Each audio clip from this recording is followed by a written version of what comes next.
This is period of scarcity. So if you look at this situation, who is deeply in need of the transaction between the buyer and the seller? Certainly, it is the customer. Somebody coming to buy. Somebody who has to tip for him to buy. Somebody who even receives some beatings.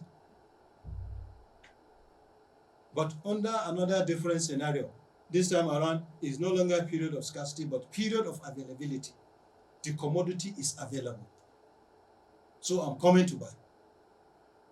As you're passing by, you saw a petrol station, the place deserted, the station deserted, thinking that the commodity is no longer available. As you are about to pass, suddenly you sighted a small signpost, a small inscription, a small signpost with an inscription written, boldly written, fuel available, reminding you that you've seen the place deserted. If you think that there is no fuel, no, we are reminding you we still have fuel. Then you suddenly turn around. As you wanted to buy, the petrol attendant started asking, sir, am I to fill your tank? Am I to fill your tank? No, it's not full tank. Please give me a half tank. I'll go buy now. So if you look at this scenario, who is, and again, even the pump price had been a bit adjusted. It has been adjusted lower than expected. It used to be 92 naira per liter. But as you're entering the petrol station, you saw another new price being adjusted, 90 naira per liter. Reduction of 2 naira per liter, which is motivating. They are using penetration strategy. They want to use low price as part of their strategy to woo more customers, to influence you into buying. You suddenly establish the need to buy. So if you look at this situation, you are operating under a period of availability. And under a period of availability, the real marketer between the buyer and the seller is what? Is the major marketer. Learners, are you understanding? Why we want you to understand who is a marketer between the buyer and the seller, so that you know the right strategy to the buyers in trying to influence them into buying. Your own strategy is to always identify those factors that you can use in influencing consumers' purchasing procedures, so that you continue to be witnessing more patronage. Then I said marketing. Marketing. This is from where we started. We started with the various definitions of marketing. So with what we have done, we should be able to come up with a distinction between what constituted a market, marketers, and marketing. We use them interchangeably, just like consumers as well as what? Customers. There are situations we can be using consumers and customers interchangeably, but there are some situations that if we say consumer, we mean consumer. It can be customers. There are situations, if it is customers, we mean customers. It can be consumers in that respect. But there are situations we use them interchangeably. So also market, marketers, and marketing. They meant different things. But they have some relationship which you must understand, which revolves around the basic concept. Marketing functions. So this is the last topic under this study session for us to understand. Marketing functions. As you can see, for marketing system to be effective, there are 3 general types of functions which it must provide. What are these different types of functions? Number 1, exchange functions, which comprises of what? Buying, selling, and pricing. There is difference between buying and selling. By the time we move into marketing management philosophies, we should be able to understand the differences between buying and selling. So when we say about exchange functions, we want to understand those marketing functions. When we say marketing functions, they are simply the responsibilities that marketers are to be saddled with from time to time. As a marketer, you are to be saddled with some responsibilities from time to time. Some certain things that you are to be doing for you to succeed as a marketer. And what are those things? Number 1, exchange functions. In exchange function, certainly there must be buying as well as what? Selling and pricing within the process. If you don't allow this process to prevail, you don't look at yourself as a marketer. And again, the physical functions, which comprises assembly, transport, handling, storage. These are distribution activities, standardization, packaging, grading. So if you were to look at what we're saying, here we're making reference to the marketing mix element. As we go further, you begin to understand all this line of functions clearly. So other function beside the exchange physical functions is what? The facilitating functions. What facilitate the buying? You want to buy. You needed a lot of support. You are to be supported into buying. That's why marketers conduct some facilitating activities, which comprises financing, risk bearing, market information, demand and supply creation, market research, and so many others. So all these are being summarized into these headings that I'm going to explain. Everything being summarized into these headings. This is the summary of marketing functions, as you can see on the slide. Number one function is identification of customers' need or market.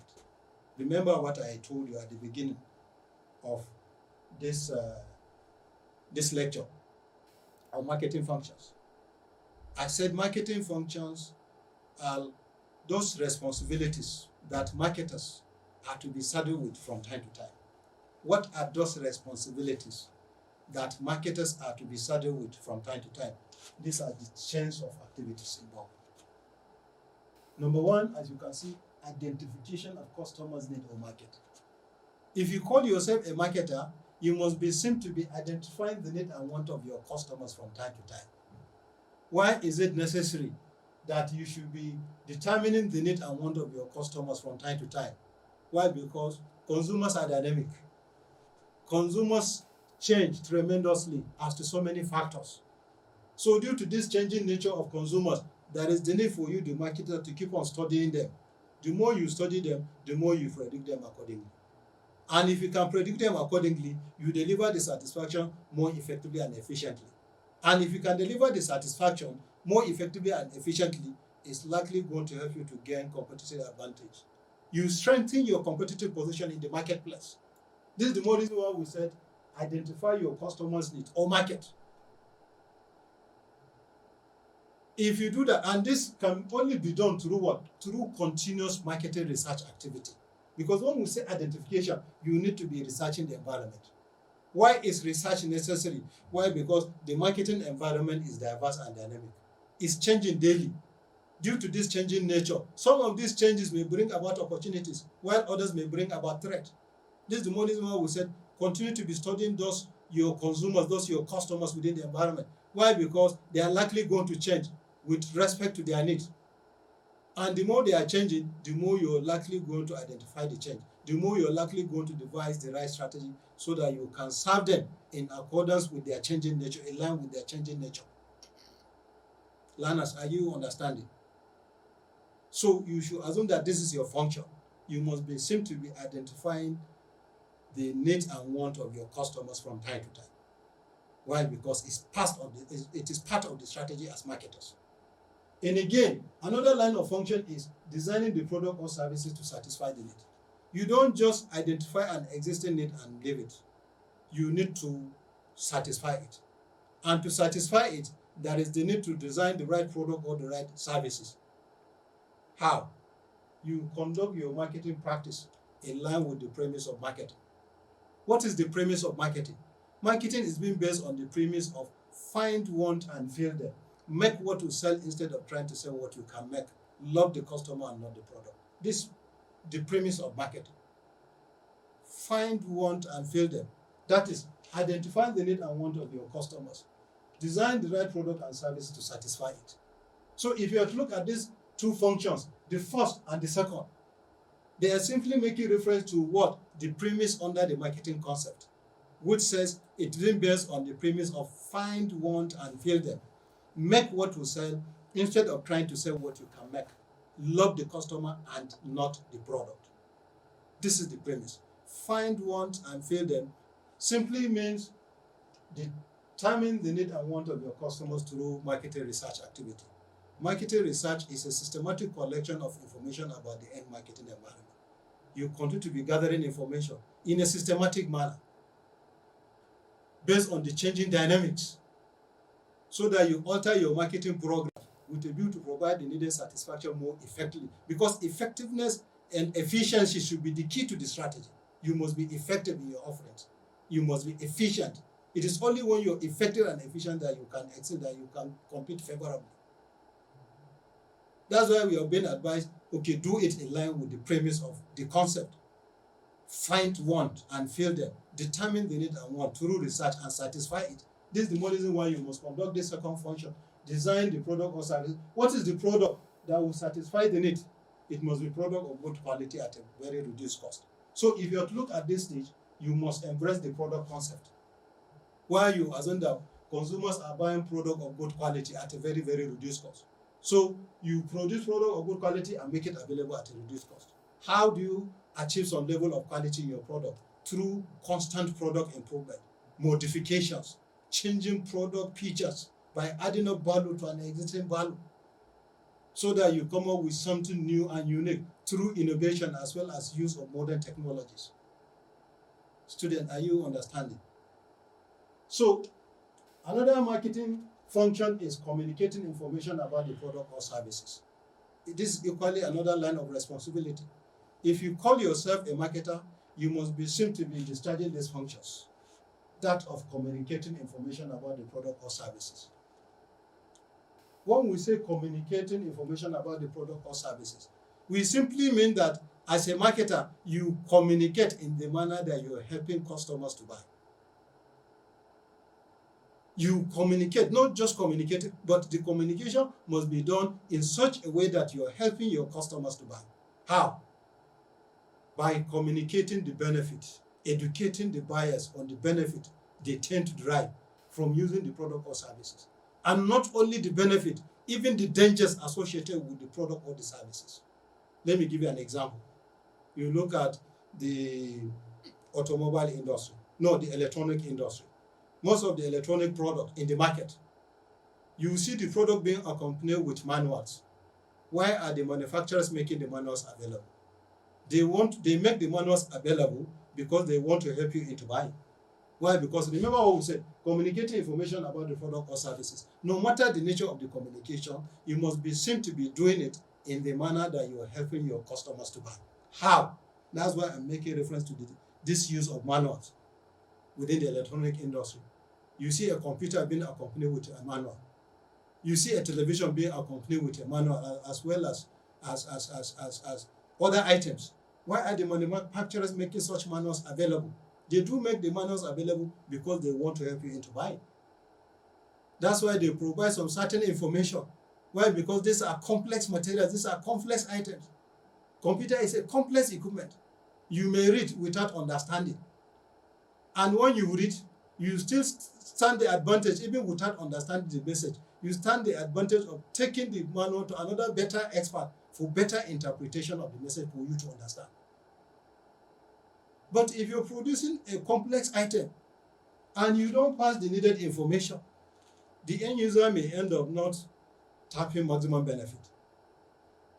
And you're not helping customers into buying. That's why we say educate them on the benefit. You can see the nature of the communication within the pharmaceutical industry. You pick a pack of a drug, you see it containing a lot of information. You see the manufacturer date, you see the effectiveness of the drug as well as its side effect, even the expiry date. Why are the manufacturers making this information available? They do make this information available because they want to help you into buying. That's why they are saying, take before X date. If it is after the date, please don't take. It will be dangerous to your health. So this is the kind of communication flow we want. Communicating information about the product or services. Try to what? Communicate the information so that you can be helping customers into buying. But the reverse is the case in Nigeria. We're supposed to be using communication or promotion generally as a tool for information, but it is being used as a tool for deception. We use a lot of communication to deceive, to mislead. We use promotion as a deceptive tool. So you must conduct yourself ethically here in communication, and ethically require that whatever the dangers, say it. Whatever the benefit, say it. Like the slogan for cigarette advert, smokers are liable to what? To die young. You're being made to understand that if you take this product, it may be dangerous to your health. That's why you're being cautioned. You can die early by smoking. This is the kind of promotion we want. Not the kind of promotion that is full of exaggeration. You see an airliner advertising their airline, London, in 1 hour. This is deceptive. This is misleading. You hear several misleading advertising messages. No, portray your product in a true image. You don't give it the kind of image that it doesn't possess at all. If you do that, you're deceptive, you're misleading. So communicate in such a manner that you're helping your customers into buying. Making the product or services available. Yes, you should know that you should always have it at the back of your mind that when you produce the product, you equally make available the product to your end users. You distribute. You go into distribution activity. Distribution is simply movement of goods and services from the point of the production line to the point of use, using several channels, using different modes. It could be different modes. The air means, the sea means, the rail means, the road means. You can use different channels from the producer directly to end users, or from producer you pass through chains of marketing intermediaries, such as the wholesalers, the retailers, the agent, and what have you. Or you may even decide to combine the various channels, both the direct and the indirect channels of distribution, all in an effort to deliver to the right customers at the right time and at the right place. Because this is the whole essence of distribution. No matter how you want to distribute, you must come up with the kind of distribution channel that will help you to ensure on-time delivery, so that you can be able to deliver to the right customers at the right time and at the right place. It is only when you can deliver to the right customers at the right time and at the right place that you can gain competitive advantage over other marketers of similar product. Why? Because if you don't deliver at the right time, other competitors should be able to deliver to the right customers at the right time. That is to say, giving them competitive edge over your own organization, over your own company. Learners, are you understanding? So if you look at the functions, it does not even stop at making available the product or the services. Another function is that of applying an appropriate pricing strategy. You can see, we are not just saying applying pricing strategy, but the keyword within, appropriate.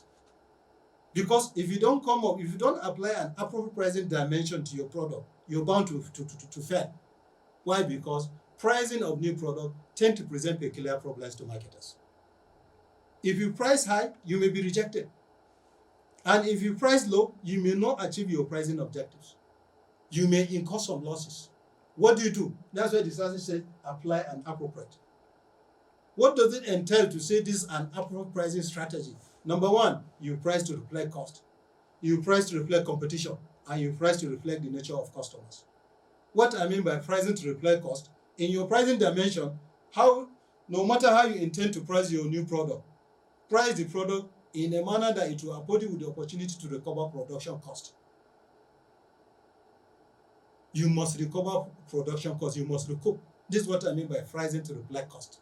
Whatever you expend in trying to produce the product, you should be able to recover it. You should be able to recoup. Then pricing to reflect the nature of customers. Yes, you may be faced with different kinds of customers. Some of the customers may be price sensitive. Some may be price insensitive. So whenever you want to price your product, consider the sensitivity of the customers. Are they price sensitive or they are price insensitive? If you ascertain the sensitivity, you should be able to identify the right pricing policy to adopt.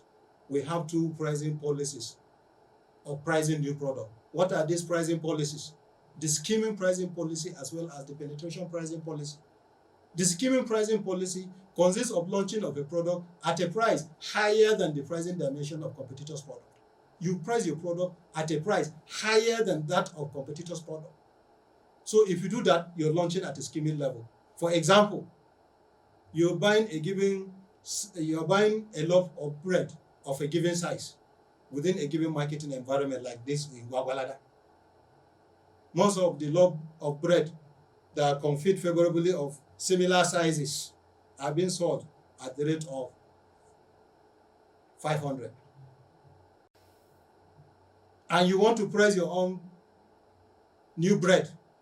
It's a new bread coming into the environment newly.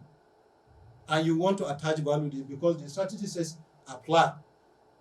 But you're being cautioned. By the time you want to attach a pricing dimension to it, it must be the most appropriate. Then it's now saying consider so many factors in doing it. The sensitivity of the buyers. And you discover that most of them are price sensitive. So you decided to launch at a penetration level. Why? Because penetration pricing strategy consists of launching of a product at a price lower than the pricing dimension of competitors' product.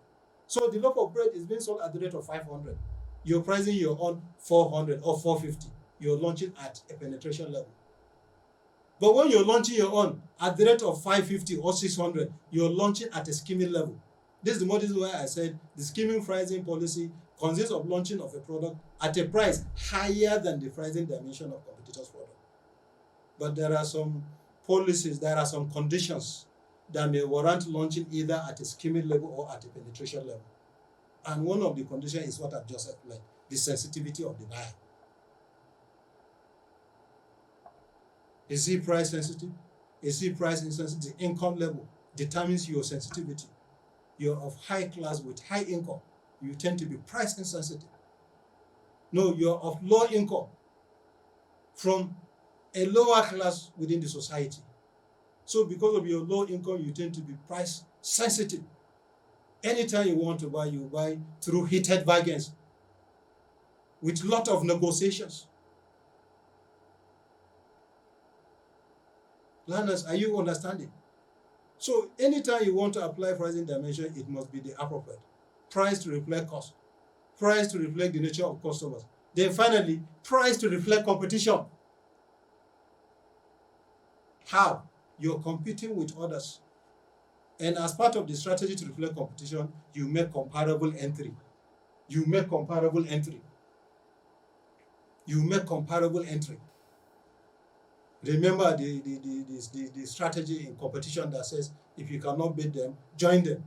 So if you're making comparable entry, you're likely going to price you're likely going to come up with the pricing dimension similar to that of competitors' product.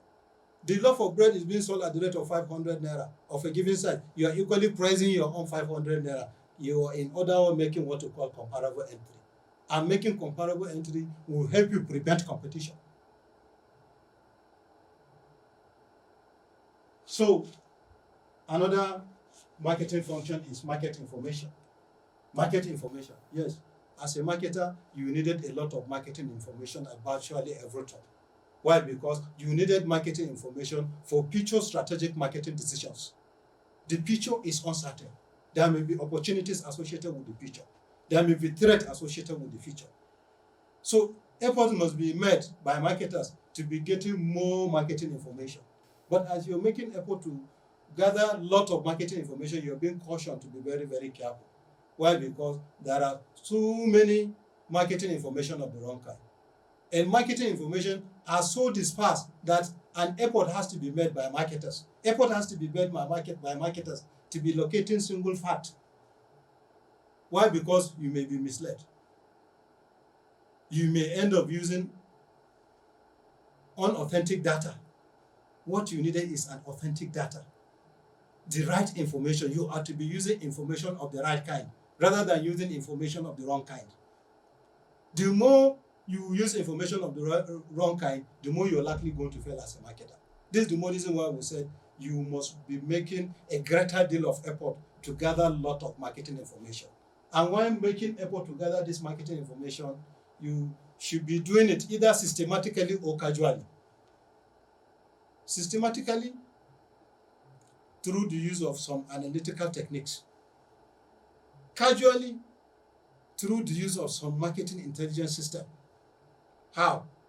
By mere attending trade shows. As a marketer, you can attend trade fairs. As you are attending trade fair venues, you can gather a lot of marketing intelligence. You see lot of the use of eye-catching materials, product displays, point of purchase displays. the use of eye-catching materials. You see posters on displays. You see product exhibitions. Through your interaction, you're likely, through the selling functions, you're likely going to be interacting with other salespeople from other competing organizations. It is expected that through such interactions, you gather a lot of marketing information, the kind of information that you can bring back to your organization so that your organization can store it for future strategic marketing decision. So marketers can be strategy planners. They can strategize a lot. You need a lot of marketing information. Here, there is difference between marketing information and communicating information. When we say marketing information, we mean communication, inflow. Communication coming into the organization from outside. But communication information is communication outflow. Communication from the organization going out to the potential customers. Are you understanding? Then storage function. You cannot produce your good and leave it in an open place. You have to provide storage facilities. This is the more reason why we say marketers should always have it at the back of their mind that no matter the nature of their product, it must be stored in good condition to avoid spoilages, to avoid wastages. That's why you see some marketers going into what? Going into the provision of warehousing facilities. They provide warehousing facilities, warehouses. Not only warehouses, they make use of containers, both wooden and metal containers, all in an effort to ensure that the goods are delivered to the point of delivery in good conditions. In good conditions. Then financing is equally another marketing function. You should know that it is the marketing department that generates the resources which service the entire organization. So, as a marketer, if you don't produce the right goods and services for which the financial people will manage and generate the needed resources that can cater for the logistics of the organization, you should always have it at the back of your mind that one day the organization will wind up. Why? Because it is the marketing unit that generates the needed resources which service the entire organization. Through the marketing of the goods and services, you generate the money, which you pay for raw materials, for further processing. Through marketing of goods and services, you generate the money, which you pay for wages. You cater for the wages. You pay for workers' salaries. So if you don't sell the product and service that will continue to be financing the organization, at the end of the day, one day, the organization will wind up. And again, the financing. You look at all those sources of financing, whether internally or externally. Internally, within what you can generate as capital to recapitalize the activity.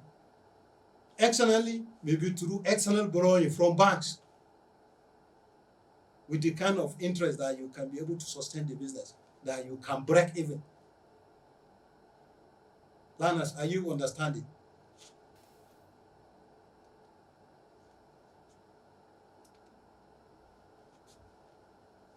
So the last one, and the last function is making the necessary service follow-up after purchase. Making the necessary service follow-up after purchase. Remember what I told you.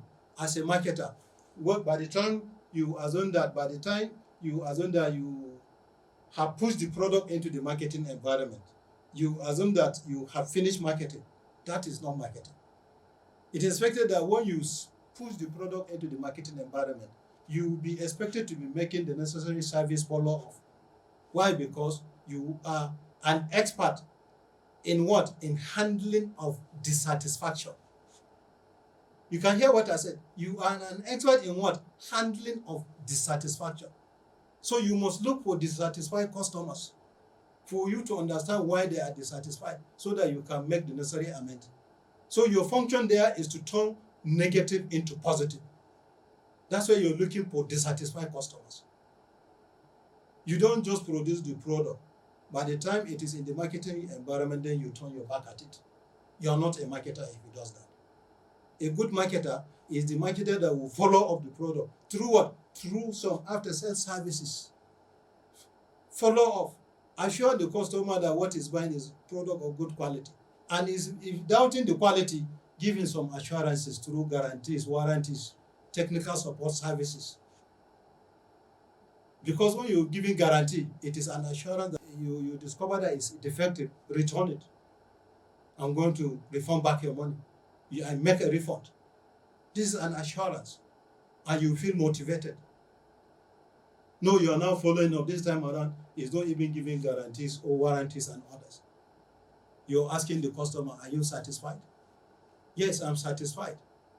And the customer will explain to you the particular feature of the product or service that he's satisfied with. If it is dissatisfaction, the customer will say, I'm dissatisfied. And he will as well explain the particular feature of the product or service that the customer is dissatisfied with. Remember what I told you earlier on.